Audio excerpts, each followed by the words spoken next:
What's up, YouTube world? This is Steven again. It is currently 2:47 p.m. on January 28th of 2021, and I would like to welcome you all to my 13th video game review. Haven't done one of these in a minute, and what I mean by a minute, I mean probably a little over a year, but I just beat another game, and I really wanted to review it, and that game is The Witcher 3 Wild Hunt for the Xbox One.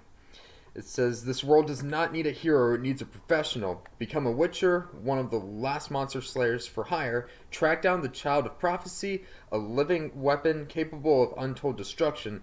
Journey through war-torn kingdoms and slay legendary creatures. Explore towns rife with corruption and sail to untarned isles, home to clans of seafaring warriors, in a world descending into turmoil. Your actions shape history.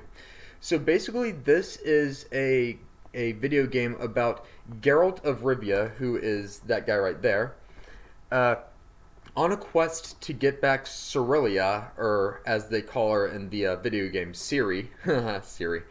And they try to get her back because she is in danger of being tracked down or killed by the Wild Hunt, which you will face later in the game, close to the end of the game. And basically, this is just a great open world game. Probably one of the greatest open world games that I've played. There's 5 different places to go to. You got Kaer Morhen, which is where you start off, like in the video game. And then there's also, I think, there's 5 other places. There's one place, I forget the name of it, but it's only like one building. Then you have 4 different areas, which are White Orchard, Novigrad, Velen, and Skellige Isles. And my favorite out of those is probably either White Orchard or Skellige Isles, maybe Skellige Isles. And that's the last place you go to in the open world. And like I said, you try to track down Ciri, and spoiler alert, eventually you do. Actually, there's a lot of spoilers in this in this video game review, so I apologize if I spoiled the game for you.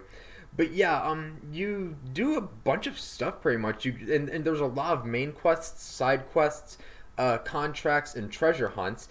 And I'm still playing the game right now because I still need to complete some contracts and side quests. But I finished the main storyline, and that's pretty much the main storyline. Ciri trying to get back, or no, Geralt of Rivia trying to get back Ciri, and you also have a bunch of other main characters as well. You got Yennefer of Vengerberg. Yeah, I know her name's Yennefer. Let's just say Yennefer, and you got a bunch of other main characters as well. And let's see. Triss, I would say, is probably the hottest of the two between Yennefer and Triss, and I would say Kira Metz as well. Kira Metz isn't bad looking either, but I would say Triss is by far the hottest of those 3, and I'd say probably the nicest as well. But the main thing is you try to kill the Wild Hunt in order to get back Ciri, and you also got defeat the crones of Crookback Bog in order to get her back as well, because they're also after her.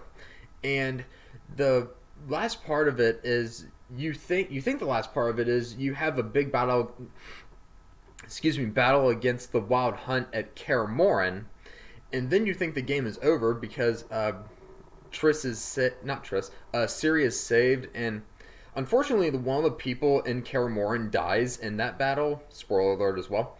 And you think that Ciri is fine now because the Wild Hunt is given up, but a few end up retreating, and a few of those are the more powerful ones end up retreating. So in reality, it's not over.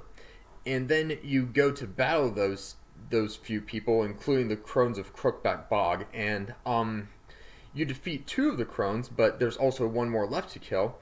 Whereas Geralt defeats one of the main Wild Hunt members, and then you think the game is over. Nope.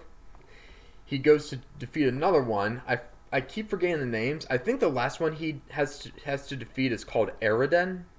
I think is the last one, and that's the last one that he kills, and it's Eredin. But he gives you a bit of information after or right before he dies, and he says Avallac'h has fooled us both.